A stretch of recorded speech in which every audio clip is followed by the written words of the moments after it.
may re-review tayong bagong Winner X. Ang odo nga pala nito guys, nasa 625 km pa, no? Pagdating sa Winner X guys, yung isa sa mga pinaka nagustuhan ko dito, yung suspension niya, napakaganda. Acero to na type na inverted shock. Made in Malaysia. So in-order pa daw niya to sa Malaysia. Meron siyang assist sleeper clutch. Dadaan ulit sa lupak guys. Yan. Hindi iniinda yung performance ng front suspension na ito. Ang suabe ng play.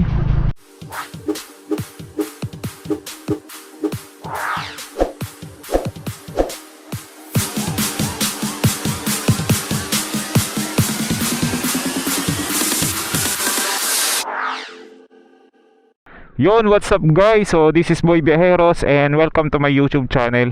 So for today's video guys, so may re-review tayong bagong Winner X, bagong underbone ni Honda. Kasi yung unang version nila is Supra GTR 150. Hindi masyadong bumenta yan sa market, kaya nilabas nila dito yung Winner X 150. Napaka-pogi guys. Kasi yung owner na ito, tropa ko yung naka-sniper version 1. Si shoutout si Saturnino. Nabigyan mo ko ng pagkakataon na ipa-review mo sa akin tong bagong Winner X mo. So yung odo nga pala nito guys, nasa 625 km pa, no? Yan. Batang bata. Ito pala yung Winner X 150 na ABS version, racing edition ng Honda. So pagdating sa looks nga pala guys, so ito yun, no? Yung red na version na ABS. Then pagdating sa mga accessories guys, yung nga pala nito, yung side mirror niya, aftermarket na, naka short stem. Okay naman din yung side mirror niya guys, di siya masyadong ma-vibrate. Then yung niya pala, yung shock niya, nagpalit siya. Hindi na siya stock na pang Winner X. Ang sabi niya daw sa akin, Acero to na type na inverted shock. Made in Malaysia. So in-order pa daw niya to sa Malaysia. Then pagdating sa shifter, made in Malaysia din to. In-order niya sa Malaysia. SPD Racing, yan, pang Winner X. Then nakaano din siya ng top box na bracket, yan. Medyo lang dito siguro pag yung OBR magagasgas yung nito, yung puwet-puwetan. Medyo matulis nga lang siya. Eto, may dinagdag din siya para hindi sumakit yung puwet niya sa long ride. Kasi yung tropa may lagi sa long ride yun eh. Pagdating sa features guys, yung i-highlight ko sa inyo, meron siyang assist sleeper clutch. Same with Sniper 155. So kinagandaan kasi ng assist sleeper clutch, lalo na pag hard cornering. Pag nag-downshift kasi kayo, hindi mabibigla yung engine. So parang yan yung sharp corner niyan pag nag-downshift ka. Mako-control mo kasi yung pag-cornering mo, yun yung advantage ng assist sleeper clutch. Hindi mabibigla yung makina mo. Kasi pag wala siyang assist sleeper clutch, i-skid kasi yung gulong mo eh. Ang kinaibahan nga lang sa Sniper 155 guys, na yung headlight na ito, wala siyang headlight dito. Kasi ang iba, ang ginagawa, nagpapa-customize sila ng headlight dito. Ang nga lang kasi nito, ang downside lang yung headlight nito sa gabi. Hindi masyadong Ewan ko, yung mga nagsasabi lang na naka Winner X sa Facebook group. Iba pa rin kasi yung medyo may headlight ka dito. Sa Sniper 155 meron dito eh. Tsaka yung version 2 ko na Sniper. Then naka ABS type na rin to guys. Ito, stock pa rin yung niya, display. Naka na to, liquid cooling system. Same with Sniper 155. May engine cover na din. Yan, pagdating sa makina, yan, dual overhead cam. Same with siya, Raider 150. Then naka-shorten na siya, no? Parang naka-customize yung, ito yung trip ko sa muffler ng pang Winner X eh. Yung stock pipe niya, parang naka-shorty type. Yung size ng gulong niya, same with Sniper 150 155. 90 by 80 17. Henshin tire, made in Vietnam nakalagay. Tubeless tire siya na 90 by 80 17. Pagdating naman sa rear type, naka siya, 120 by 70. Then pagdating sa swing arm, stock siya na monoshock. Naka dual disc Nissin caliper. Hindi ko alam size na sprocket na ito guys eh, kasi ako sniper user talaga ako eh. Si Saturnino kasi, nag-usap kasi kami nung dun sa beach. Ba't di ka naka-sniper? Kasi nagustuhan daw niya yung Winner X. Mahilig kasi siya mag long ride eh. Dumudulo daw talaga yung Winner X compare sa Sniper 150. Iba pa rin daw talaga yung dual overhead cam. Pero kung sa palakasan ng makina guys, stock to stock Raider 150 FI pa rin talaga. Walang makakatalo dun, kaya tinawag siyang King of Underbone eh. Yun nga lang kasi sa Raider guys, pagdating sa touring, yan, kung mahilig kayo mag long ride, masakit sa balikat. Ito, mataas yung manibela nito ng sniper tsaka ano, pang touring siya. Hindi mangangawit yung balikat nyo. Sa clutch nga lang kasi medyo in-adjust niya ata, nalalayman ako eh. Nahirapan ng pandarin ng una kanina. Then ito pala yung accessories guys, yung parang ang tawag na ito. Yung para di magasgas yung dito nyo. Di, meron naman to sa Shopee, pang Winner X. Yung step grill, yun. Step grill yan, yung dinagdag niya rito. So test drive ko na to guys. So bago nga pala lahat, i-montage ko muna tong Winner X. Let's G.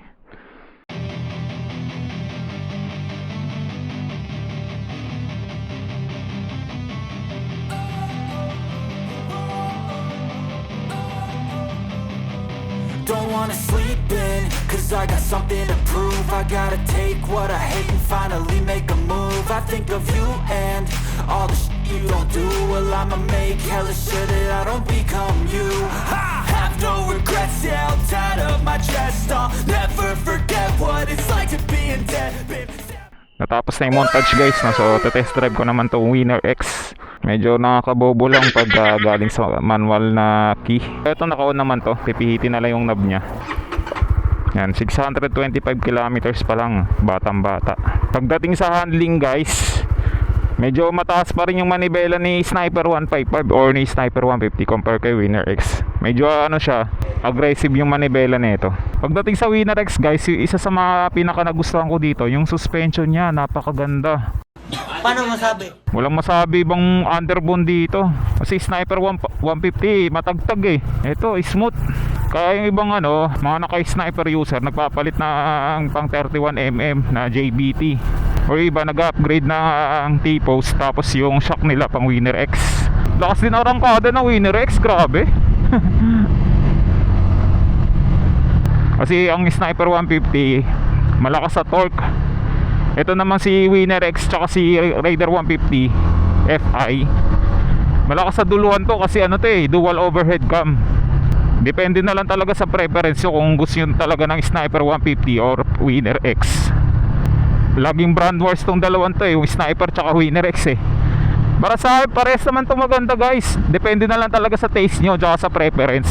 So iba pa rin talaga ang ano, iba pa rin talaga performance ng manual na Decadena compare sa scooter. Kasi ako talaga naka Honda Click ako eh, version 3 ko.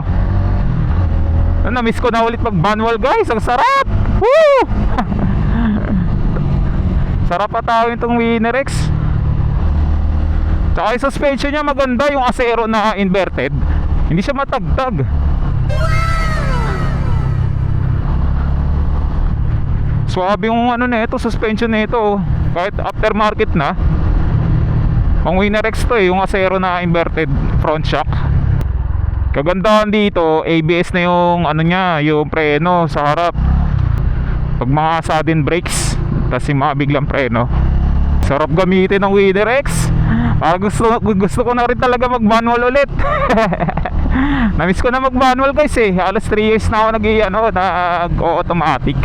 Gawa kasi ng pinang-deliver ko yung motor ko eh.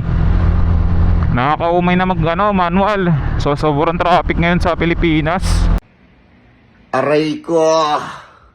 Ito mga lubak guys oh. Ayan oh. Oh, panis. Panis lang mga lubak dito pagdating sa Winner X oh. Kahit aftermarket na yung ano niya, hindi matagtag. Ayan oh.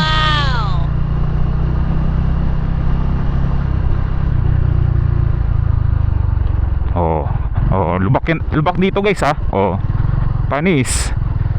Oh. Minamani lang ng ano, suspension ng pang Winner X eh oh. Oh.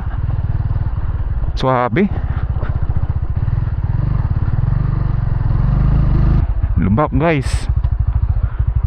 Baka di kaya ano. Hiram lang to eh, dito sa atin baka magalit yung tropa, magasgasan. Aray ko. So dito nga pala ako guys sa Calatagan, Batangas, dito sa tropa kay TJ sa Ionian Cabana.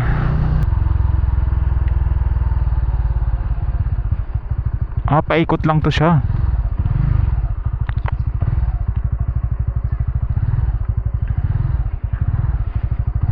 Balik na tayo ng Ionian. Nawili na ako sa Winner X, parang gusto ko na ulit talaga mag-manual. Pagdating naman sa akyatan, okay naman din yung power ng Winner X. Oh. So, paahon to ah. Kahit ano to, stock engine, malakas pa rin naman.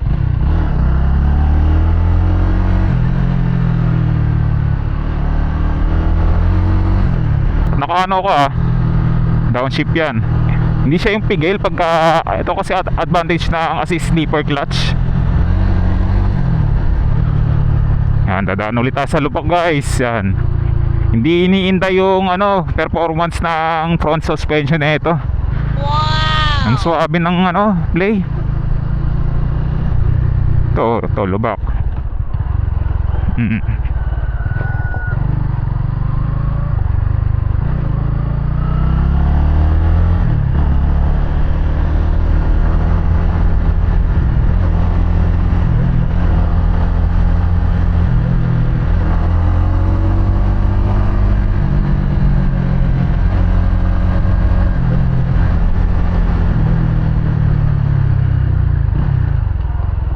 Lubak yung guys ha.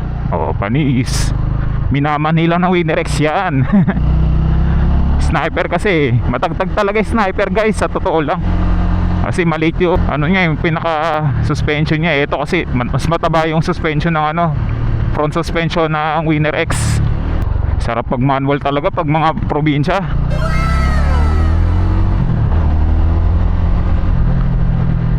Ito lubak panis. Sisiw na sisiw sa Winner X oh. Kahit nga Honda Click ko dito, pag lubak matagtag talaga. Hindi katulad pag Winner X na yung pinag-uusapan pagdating sa performance ang suspension.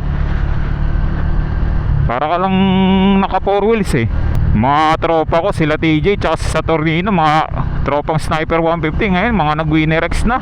Ako na lang yung napag-iwanan Pero in reality talaga, para sa akin mas okay sa Winner X kasi ano to, 6-speed dual overhead cam, dumudulo talaga. Pagka kahit stock na 155 hindi mo masasagad ng 140. Ito kasi yung tropa si TJ, yung Winner X niya, nagkaranglan, muwi siya sa probinsya nila. Break-in period pa yun, naisagad niya ng 140 plus. Ito yung ano, Ionian. So, uli na natin yung motor, baka pagalitan na tayo. Lokohin ko si Saturnino. Nagasgas ko yung ano niya, Winner X, kabago-bago. Gunggong! Barinig kita sa mukha So, uli na natin. Pero gusto ko rin magka-Winner X, ang sarap dalhin. Aray mo. Di na sanay mag-declutch. Namamatayan So much later that the old narrator got tired of waiting and they had to hire a new one. Yon, so dito na tayo sa Ionian Cabana. Sarap dali ng Winner X guys, promise. Ako sniper user ako pero no dub. Napakaganda ng Winner X. Lalo na sa Indonesia tsaka sa Vietnam, may ano na sila Winner R. Hindi ko lang sure sa Philippines kung ilo-launch na agad nila this 2026 yung Winner R. Kasi dito iba na yung tsura na yung harap nun Parang may cowling siya dito na malaki. Parang Click 160 yung itsura. Sarap dali ng Winner X guys. Nainggit talaga sa mga tropa, mga naka Winner X yung si si TJ, yung Winner X niya nandun, nakapark yung isa. So ayan ko na tong vlog guys. So sa mga gusto mag-comment dyan, comment lang dyan sa description sa baba.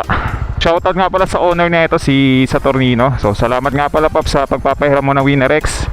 Sorry nga pala, nagasgas ako yung Winner X mo So ayun ko na tong video guys. So like, share, comment, and subscribe to my YouTube channel, Boy Viajeros Moto Vlogs.